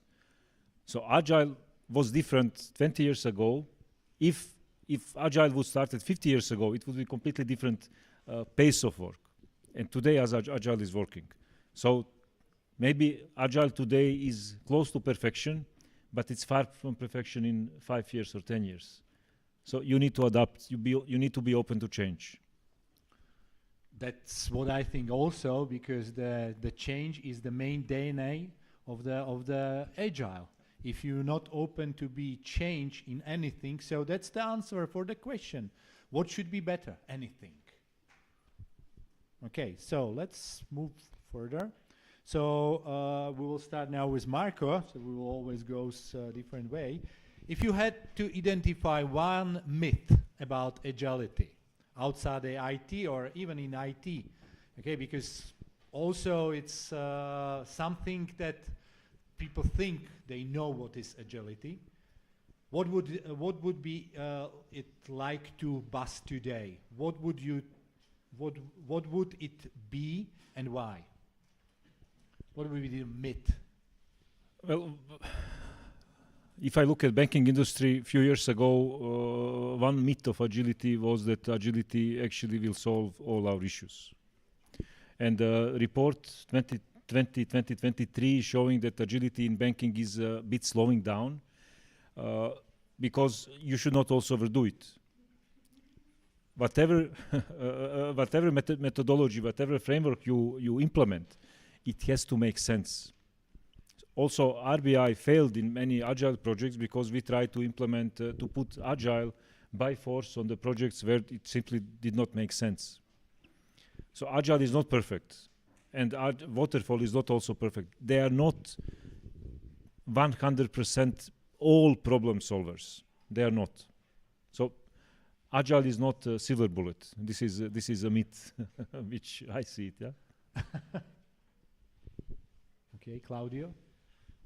Well, yeah, I don't really know. I mean, a myth. I mean, the myth I would destroy that agility can just be done in IT and software, and for me, that's also the one which I would like to destroy. I mean, you need also to do agility and to have this mindset with, for example, with the recruiting process, the onboarding. You know, there are so many things which need to be done parallelly because of the theory of constraint, that if not done, then they are slowing down the entire ecosystem, right? So the myth to debunk agility only for software developers, no. I mean, this is absolutely, for me, a myth. And as an agilist, I think we should be the one to destroy it. And there is a business behind it, right? So many Scrum Master and Focus are just focusing on the IT teams. So in case you are looking for a new opportunity, try to select the industry which is growing and try to stick in this, try to fill this gap, okay? So you grab those skills, you are trying to do something, especially also in sales and account management, marketing. Those folks are really speaking to the customer, you know, and then they are the source. You spoke about contract before, right? So if you are an agilist also and you are able to establish the trust with your customer, you are also able to renegotiate the contract, right? And that's business agility. Okay, so, and this is happening. I mean, in our case, was happening even in the lottery industry, right?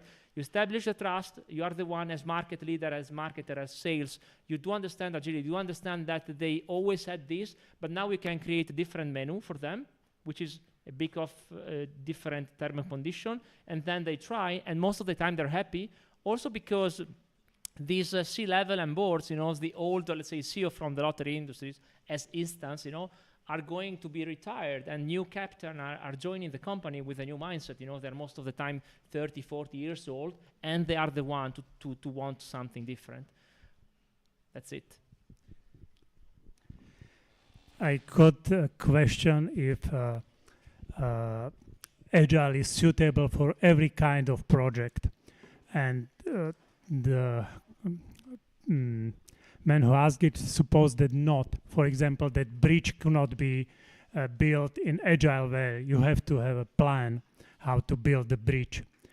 But if I look on building highways in Slovakia, I am not sure that waterfall and planning is a good approach. So my personal belief is that Agile is good for every project.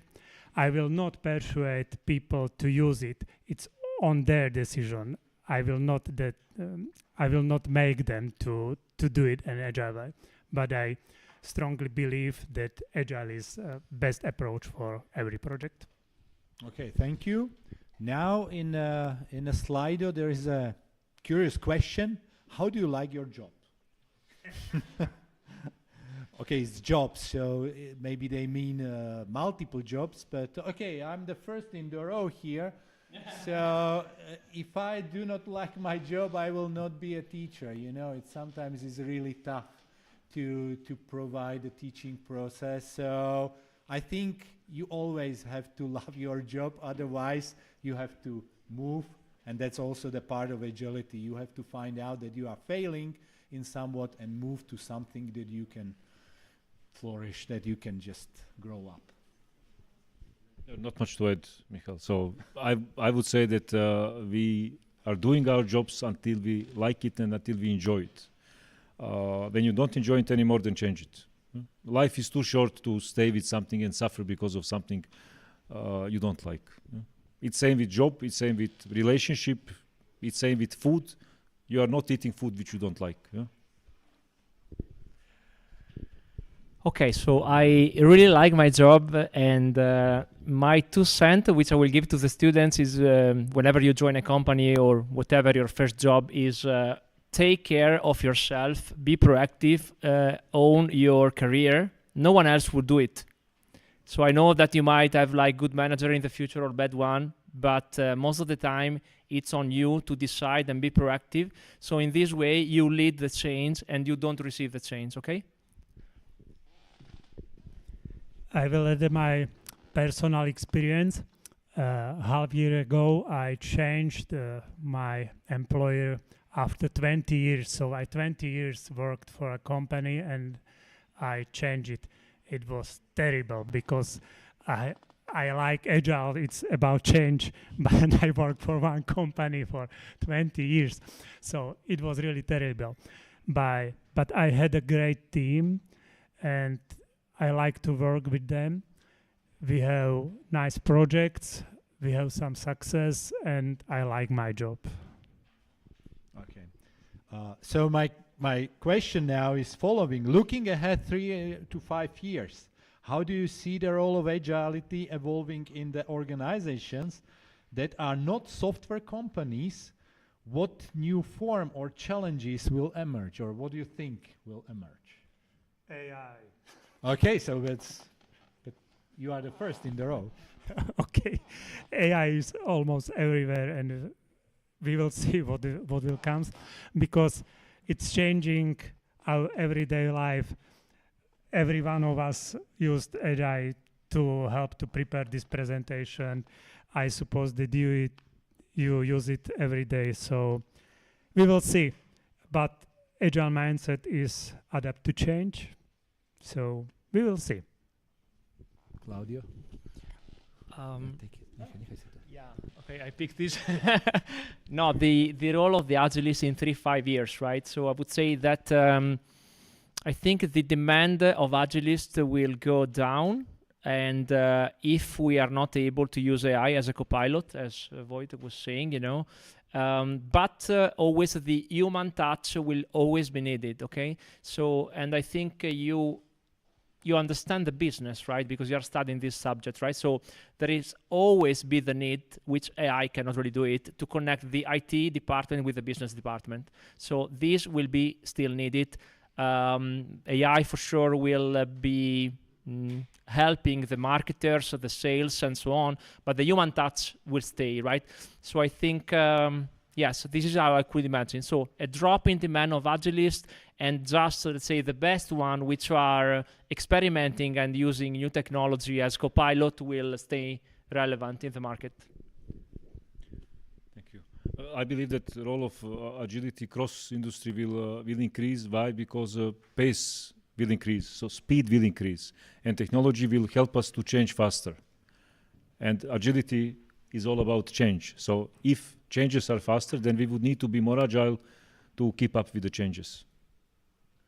Yeah, it's hard to accept that everything is just going faster and faster. We can see it right here. Even that for us as a teachers is sometimes very difficult, because we know that to learn something costs a lot of the time. In past, when we have to read something and you have to learn, we both studied math with Wojciech, and if you want to study it, you have to sit on your butt and just read the book. It was not possible to just ChatGPT, summarize it in the small parts. You have to understand, you have to get in your head. So maybe it will speed up, but the way that we are not know right now. So the agility in this way need to be that you have to be open in ways that learning and doing things will change in the future. Okay, there is a question related to this topic. Do you think there is a possibility to include AI into the agile process? Maybe like the Scrum Master or what? And if yes, what aspect do you think it can be of help? Marco? I mean, it can be AI use cases are increasing each and every day, and coming from development, from a Scrum Master, from simplest thing, from minutes taking, so meeting minutes taking. AI can do all, and then you can do other things. If you are having helper who are doing manual things, then you could do other things. But Michal, if you allow me, there was a question here, and it was nasty one. And I would like not to be not to just be left unaddressed. The question was, if I'm right, is it true that Agile is actually just bringing additional cost to the organization and no other value? Something like this, yeah. Yeah, I will look for it. It was also related with the change, Yeah, and it was some of the first ones. yes, it was. Now I could not find It was second one, yeah. Yeah. So only one question: when you put cost of change in time of realization of one project, if you take mobile application, when it is cheaper to identify that you need to change it? Answer is obvious at very beginning. And this is all about agility. With the first iteration, you will be able to identify that you are doing something wrong for the customer. Why? Because you got feedback from the customer after first sprint. If you are waiting till the end, when you build the application, what do you think that cost of change of the whole application will be? It will be enormous. This is all about agility and question whether it is worth and whether it is increasing the cost. Yeah. Thank you. Yeah, somehow some questions just vanish. I don't know why. Okay. But good memory. Okay, so I think if I well remember, the question was about how to use Agile in Scrum or in frameworks, right? Pretty much that was the AI. Yeah, so my experience, we do it. So let's imagine that you kick off a waterfall project where there is a very huge specification. I think you were mentioning it before, right? So most of the time, if you got one internal AI tool, you can simply load it you can ask to AI to break it down into consumable units, and then based on that, you can already create the user stories, and then you can plan accordingly something which is already sized. I think this is possible. Then it's 100% accurate. I don't know, but it's something which my guys are doing. As well, also, for the planning the sprint or planning the increment, that's something which could be done, So estimating story points, user story. Some of the guys obviously are using it for coding, and now there are different opinions here, right? So obviously a developer's roles will still be needed. When they trust too much on AI, they are creating such an amount of code that then is not even more maintainable, or even they do the peer review with the AI, so things are going a bit off track. It really depends how you use it. If you use it wisely, for example, I use it for workshop preparation and for the agenda and for presentation. To me, it really helps me, personally, right? So those are my use cases. Okay. It's hard to add something, but from my point of view, I want to give my members of my team possibility to use AI, and I suggest them some use cases, as mentioned Claudio, but they are clever people. They will find out how to use it to do it better. So for me, it's about enablement. So I will enable to use AI for them, and they will find the best way. Okay, then we follow, is it more different to work with the Generation Z colleagues compared to the older generation?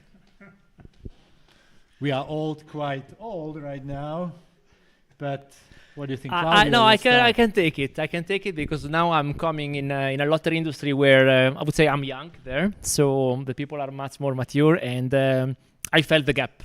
I really felt the gap, so was not easy. I like to work and to stay with young person. I don't know, maybe because I'm an extrovert and I really I'm talkative and communicative. With the, let's say, a bit mature one, I felt there was a lot of status quo, a lot of formalities, which I personally disliked. Imagine in Austria also they call themselves with a surname most of the time, so not even, and also with a title. So I would be Dr. Rossi, So imagine, so I'm Claudio. Yes. In Slovakia, I didn't felt it. Also, this depends from country to countries. Yes, so I think there is a difference. And based on that difference, if you start to understand a bit more the different culture and behavior and also the age difference, obviously, then you find the key of the door. But it took me a bit of time with the older generation to try to find the key of the door. For me, it's easier with the young. Oh, that's my personal experience, okay? There are differences between people, whether it is generational gap or it is a cultural gap or whatever. So you always need to find right way. If you're cooperating, I don't know, with Indians and with Americans and with Austrians or Italians, Slovaks, Serbs, there is also, of course, generational thing, but there is also cultural difference when you need to find a way how to approach it. So you will always have issues with these things, yeah. Again, personal note, my children are a little younger than you, and of course that I allow them, and I like to speak with them, and every day I discover that they know something that I don't know. So young people are very smart, very creative, full of energy, and they know things that I am not aware that they exist. So it's really important to have young people in team. It's key. From me, as a teacher, okay, and also the father of the kids, I think that always pays that you pay the attention. When they see that you pay attention, they start to speak to you, and then when you listen, maybe you can build a trust, find a way how to communicate, and it doesn't depend if it's the Generation Z or is the older generation, because all the people have something in common, and it's something that they want to be, that you don't overlook them. They want to be in your sight. Okay, so let's move further to my questions. Maybe what are the biggest obstacle, culture, religional, or regulational, legacy systems, skills that still stand in the way of Agile, not even in IT, but beyond? And what practical strategies do you suggest to overcome them? Who want to start? Maybe I can start. The biggest obstacle, as I said in the session, is mindset. Yeah, people are not believing that Agile could help. How you could overcome it? Start small. So show them on a small proof of concept that actually Agile is working. Yeah, leading by example is something which always helps. Yeah, showing people that it can be done in practice. Yeah, I agree. I mean, the status quo, right? So if you try to do agility beyond IT in different departments and you need to convince one CFO to move out from the yearly budgeting, I mean, you need to be ready to have this discussion, guys. You need to speak with him with the financial languages. Based on your audience, you need to decide and to prepare for that, right? So it's not easy, but if you build his trust or her trust, right, and then you try to do an experiment, and then at cadence you review the results, and maybe with this example of the financial budgeting, so beyond budgeting movement, right? So if you try to get the trust and get the budget and to allocate the funds where you need, and this will disrupt the old status quo, I think the entire company might benefit from it, but then you really need to be a good seller with the CFO or with which other role, you know, because these need trust. And then it's a big, it's hard. So, yes, the status quo would be my reply, right? So it is hard to change. Yeah, it's typical sentence. We have never done it like this before. And I have one more funny experience from my life. So it was 15 years ago. We did a project for police. And we wanted to do it in Agile way. Of course, we have never done it this way. Okay, we persuade them. And then we said them that we want to test our application in UX lab.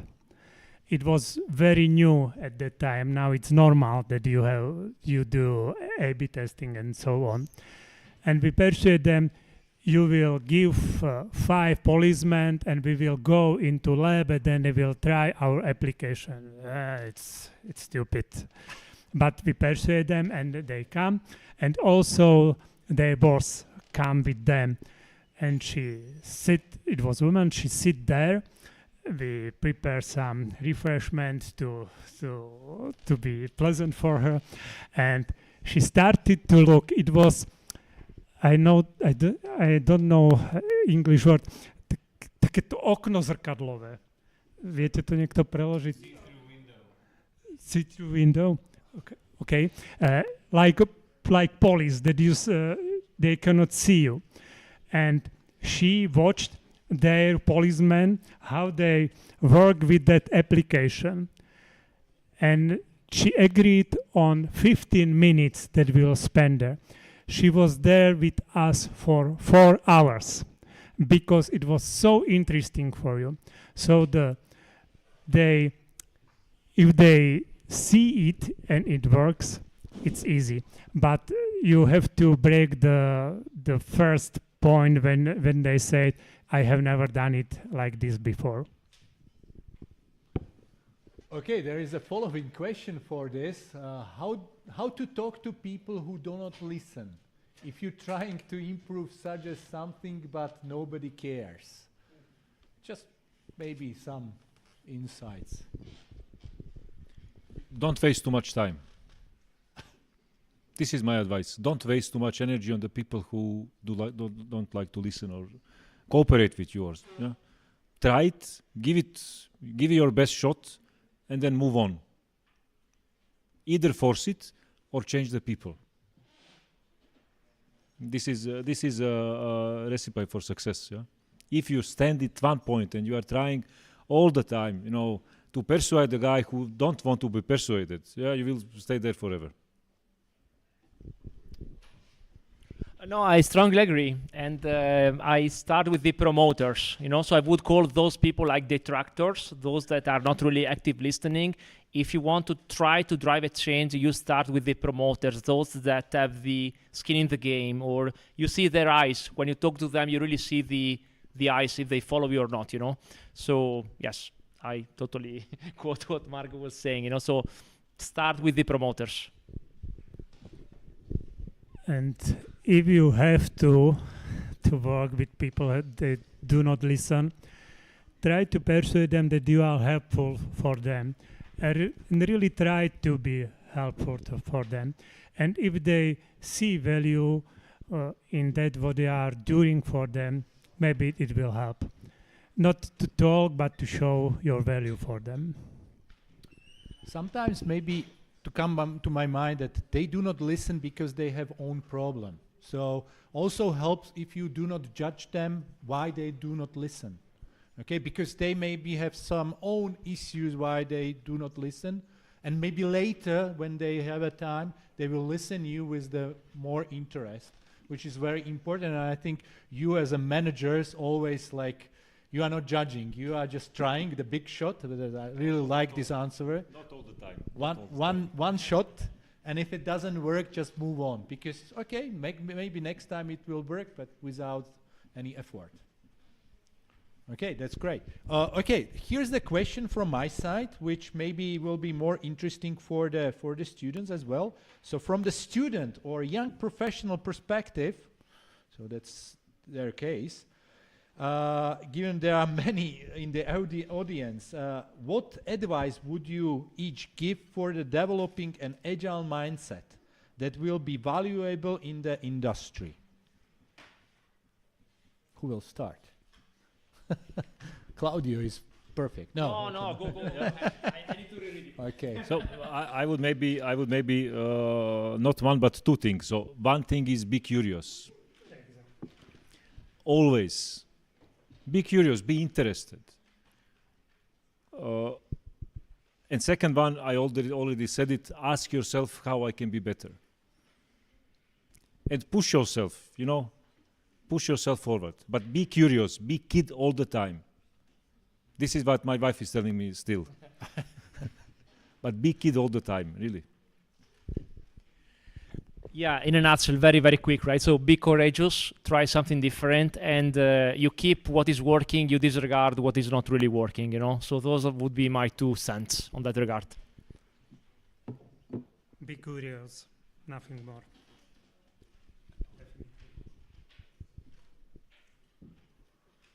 Okay, so the time is almost up, so I will shot only last one questions from this one, and I was asking the one with the first one. So what are the emerging trends in Agile and how are they influencing your professional life? Okay, we already said a lot about it, but maybe one last assumption or summarizing, so all of you. Thank you. I don't know. I really need to think. I mean, emerging trends. I don't really think there are a lot of new things, So all these framework and from my point of view, guys, but disputable, right? So everyone is trying to build his new framework to try to sell it, and they're making money out of it. There is nothing really new, So from Safe to Less to Nexus to Scrum to Kanban, So there is always a new trend which is emerging, but at the end the content is the same. You do need communication. You need to be customer faced. You need to get the trust with the customer. So at the end, I didn't really spot anything new than obviously AI and these kind of things, right? So those are my 2 cents. Yes. Not much to add. So Agile framework, as Claudio said, so it is as it was 24 years ago with Agile Manifesto 2001. Only supporting technologies are changing. Only that. Nothing else to add. Anything to add, Wojciech? I was hard thinking, but maybe it's not agile in a pure way, but there are many things related to agile. For example, testing was really improved in agile teams because they consider that testing is really important, and every day there are new testing approaches. For example, there are new approaches, infrastructure as a code, it's old, but also a documentation as a code. There are always small tools and small improvements. It's not about one big thing, as was Agile, for example, but it's about small things and small tools that are emerging every day. You have to consider which one is right for you, but every day is something new. If you are curious, you are able to find it. Okay, so the time is up. So now it's a big thank for those speakers. So please, big applause.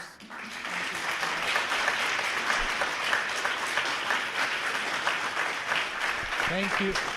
Thank you for sharing your ideas, your mindset. This is not the end. So maybe it's still some catering left. No, okay.